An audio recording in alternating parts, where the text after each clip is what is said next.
Yeah, that was fast. All right, good afternoon. Okay, this morning the Secretary General spoke at the closed virtual meeting with leading mayors supported by the C40 Climate Alliance. He noted that cities are on the front line of the climate crisis, more than 500 million urban residents already facing rising sea levels and more frequent or severe storms.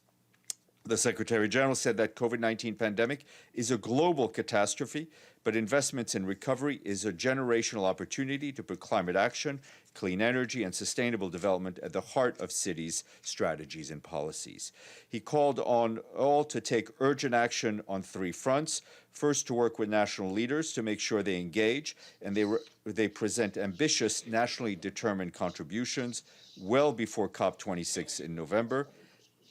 Somebody has their mic open somewhere. Bill, there we go.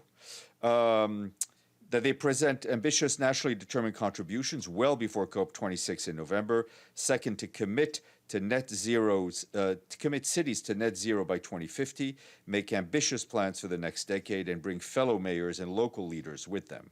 Third, to use the recovery from the pandemic to accelerate investment and implementation in clean, green infrastructure and transparent systems. He emphasized that as we look forward to COP26, this year's other important conference on energy, transport, biodiversity, and systems, let's make 2021 a turning point, a make it or break it year. His remarks were shared with you. And on that note, and to go back to our conversation about what's going on in this room, on Monday at 11:30, right here, there will be a hybrid joint press conference with the Secretary General and the Secretary General of the World Meteorological Organization, Petteri Talas. They will present the report on the state of global climate in 2020. According to the report, climate change indicators and impacts worsened last year. Last year was also one of the 3 warmest years on record, despite cooling effects of La Nina. The report says that extreme weather combined with COVID-19 is a double blow for millions of people in 2020. We already shared with you the embargoed press release with key points of the report. We will not have a press conference. We will not have a briefing because the SG will be here. The SG will make some opening remarks. Professor Talas will present the report in detail. The SG will then take a few questions, and then Professor Talas will remain behind to answer more detailed queries on the report. And as you may have seen this morning, in the General Assembly, the Secretary General paid tribute to the memory of late President of Tanzania, John Magufuli. On behalf of the United Nations, he offered his condolences to the late president's family, the government, and people of Tanzania. The Secretary General said that Tanzania had reached its ambition of becoming a middle-income country 4 years ahead of its 2025 goal.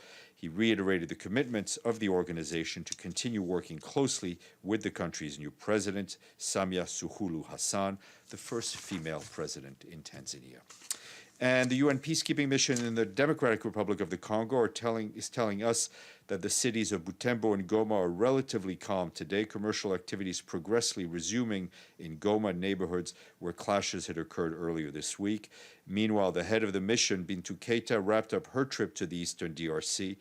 At a press conference in Beni, she welcomed a parliamentary initiative to create a commission of inquiry into the situation of insecurity in the eastern and northeastern part of the country, and noted that the UN stands ready to lend its full support to the work of this commission. She also reiterated that the mission remains fully mobilized to bring stability to North Kivu, South Kivu, and Ituri in support of security forces and the justice system. And our humanitarian colleagues in Nigeria continue to receive alarming reports of clashes between insurgent groups and Nigerian armed forces in the towns of Damasak in Borno State. Recently, they say non-state armed groups have also been conducting house-to-house searches, reportedly looking for civilians identified as aid workers. As you will recall, a week ago, humanitarian assets in Damasak were targeted, at least 5 NGO offices and several NGO vehicles, as well as a mobile storage unit, water tanks, and health outposts, and a nutrition center were damaged. More clashes were reported this week. And these attacks will impact the humanitarian assistance and protection for nearly 9,000 internally displaced men, women, and children, and 76,000 people in the host communities. This morning, UNHCR said that up to 80% of the population in Damasak has been forced to flee, while many fled towards Maiduguri, the capital of Borno State, and to Gaydam, a town in neighboring Yobe State. Other people crossed into Niger. And OCHA colleagues in Niger are planning an interagency mission with local authorities. UNHCR staff and partners in both countries have also deployed assessment missions to identify the most pressing needs along the border. And WFP, the World Food Programme, said today immediate action is needed to prevent a hunger emergency impacting millions of families in West and Central Africa. More than 31 million people in the region are expected to be food insecure during the lean season this summer. This is the period when food is scarce before the next harvest. That number is over 30% higher than last year. WFP plans to assist nearly 18 million people in West and Central Africa this year, and requires $770 million in the next 6 months to operate in 19 countries. And on Syria, quick update, we're on the UN cross-border operations. On Wednesday, we dispatched 54 truckloads of humanitarian assistance from Turkey to northwest Syria via the Bab al-Hawa crossing. These trucks are some of the hundreds that the UN delivers each month with essential and life-saving assistance. In March, 920 trucks delivered humanitarian assistance across northwest Syria. Many more consignments are planned for the coming weeks. We estimate that cross-border aid represents up to 50% of all cross-border humanitarian deliveries. Of the 4.2 million people in the Northwest, at least 75%, over 75% require humanitarian aid. Cross-border reaches 85% of these people every month. We believe there is a renewal of the cross-border authorization for an additional 12 months later this year is essential. Ending on a happy note from Kingston, Jamaica, we are delighted that our friends in Jamaica have paid up their budget dues in full, and that brings us up to 89. Celia and then James. Steph, Egypt, Ethiopia, and Sudan failed to reach an agreement on the Nile Dam. Is the UN concerned about the growing tension, and what can be done to resolve the situation? Because if they go to war, it's going to be difficult. Obviously, this is an issue we've been following very closely, and the Secretary General has been following, I would say personally, very closely. It's obviously the issues of the dam can only be resolved through peaceful means. He calls on all the parties to do whatever they can do to de-escalate tensions. He has been in touch with the president of the Democratic Republic of the Congo as the AU president, who has, been taking over from the president of South Africa. He's also been in touch with senior officials in Egypt, in Ethiopia, and Sudan. We stand ready to support in whatever way we can, and we're very much focused on supporting the African Union-led mediation. Mr. Bays. Myanmar, there has been the declaration of a new national unity government by the pro-democracy, those that support democracy and the imprisoned politicians, joined by others that were not in the previous government, including ethnic groups. What is the UN's reaction to this development, and does the Special Envoy, Christine Schraner-Burgener, plan to reach out now to this new government? For the Special Envoy, she has been in contact with a number of elected parliamentarians, members of the what is referred to as the CRPH. They play a critical role in the Myanmar's democratic movement. She will continue to work with all key stakeholders for returned civilian rule under the elected government the government elected government led by President Win Myint and State Councilor Aung San Suu Kyi. And as you recall, the Security Council continues to refer to them as members of the government, and they did so in March and in February of this year. Second question on a different subject, Hong Kong. 10 pro-democracy activists have been sentenced. Some of them have been sent to jail. Among those sentenced, the newspaper owner Jimmy Lai and the veteran political figure Martin Lee. Their crime seems to have been attending a pro-democracy protest. The UN is in favour of democracy. The UN is in favour of the right to protest. So can I ask you specifically on this case, no boilerplate words about countries around the world, does the Secretary-General condemn these sentences? Look, a number of points I'd like to make. First, the Secretary-General has always affirmed his recognition for the principle of unity and territorial integrity of China, also his belief in respecting the will of the people of Hong Kong. And as we've said before on this case and others, and as the Secretary-General said, there should be no prisoners of conscience in the 21st century. So, given that, particularly the last line you read, does he condemn these sentences? I will refer you to what I've just said. Ibtisam, sorry, and then we'll go to Ray. Thank you, Stéphane. So today there was, or actually still, a meeting at the Economic and Social Council, high-level meeting on vaccine for all.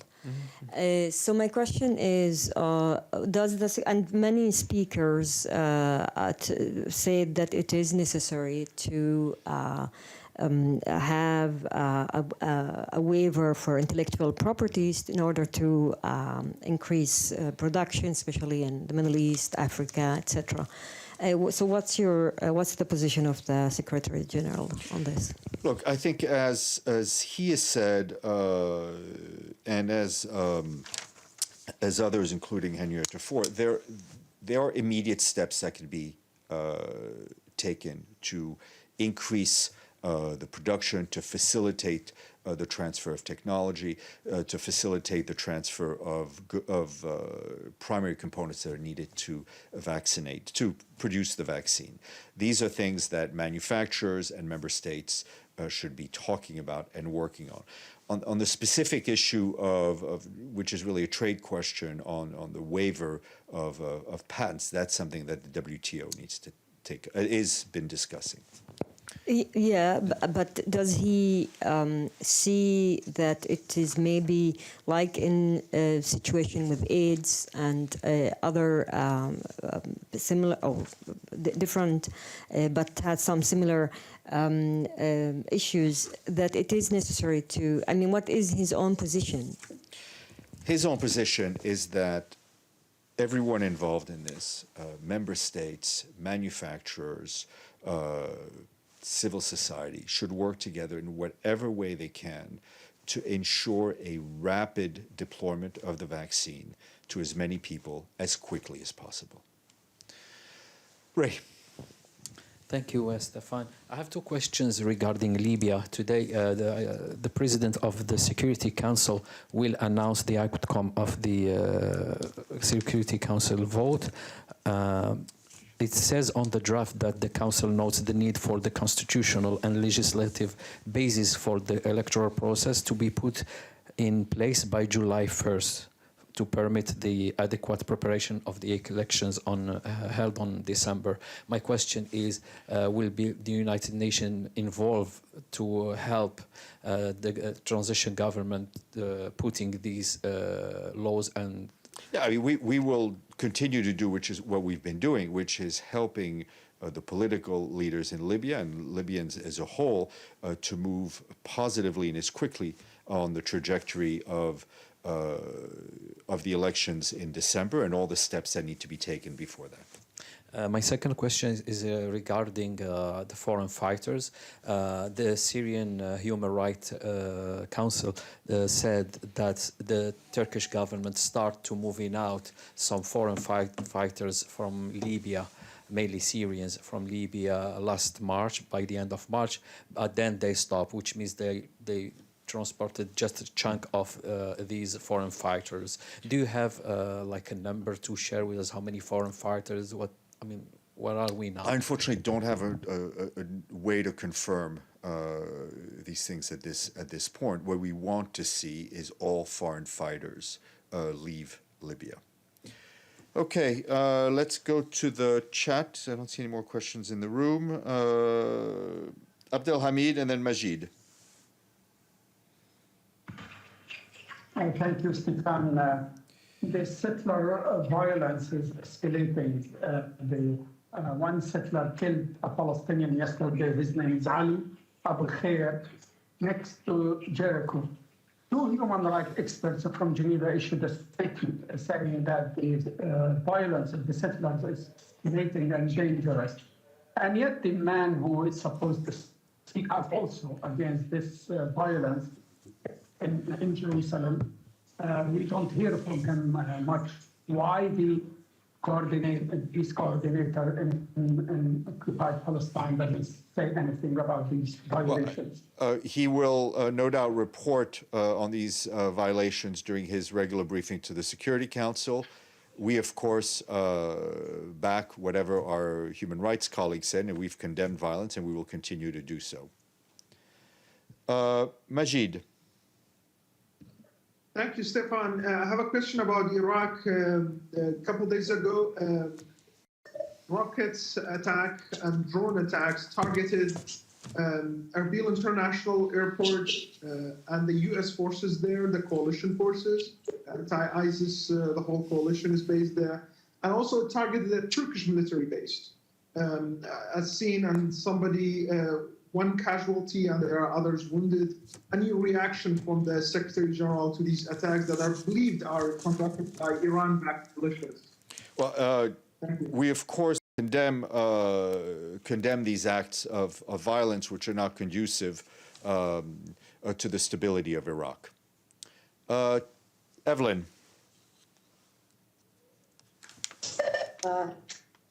Thank you, Steph.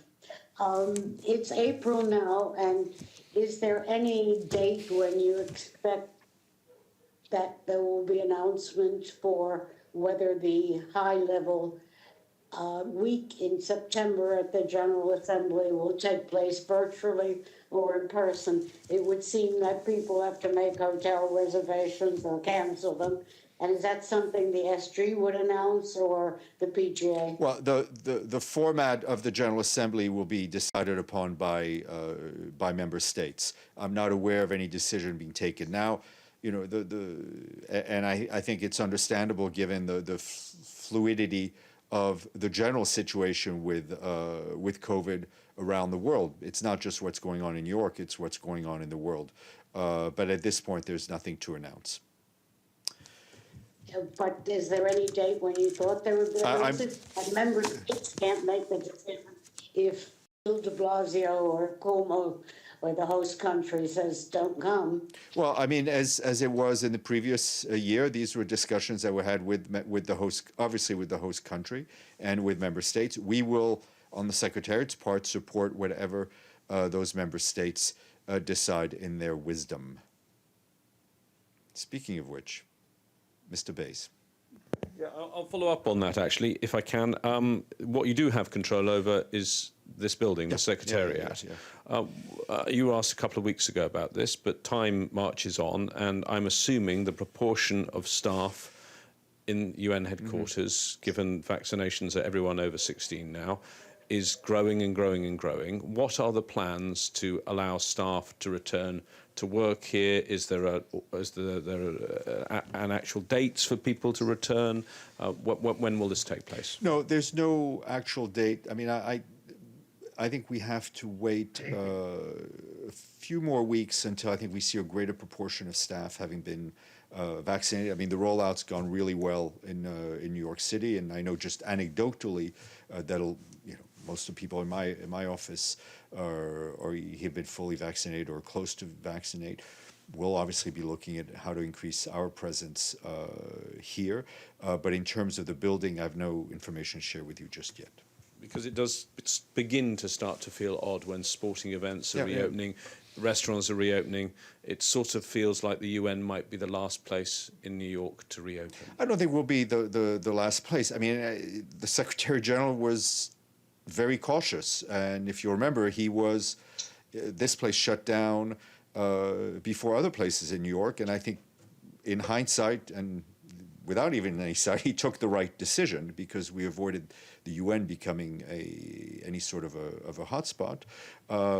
But we also obviously keep in touch with with the host city, and when I have something to share with you, I will. All right, Mr. Varma, all yours. Oh, Toby, are you waving hello or goodbye, or do you have a question?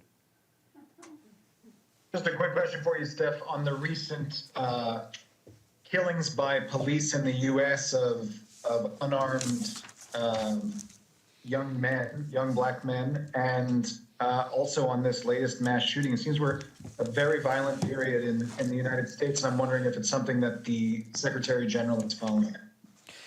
I mean, he's obviously following the news. I think, like everyone, we've been very much distressed by yet other examples of, as you say, young black men being killed by the police.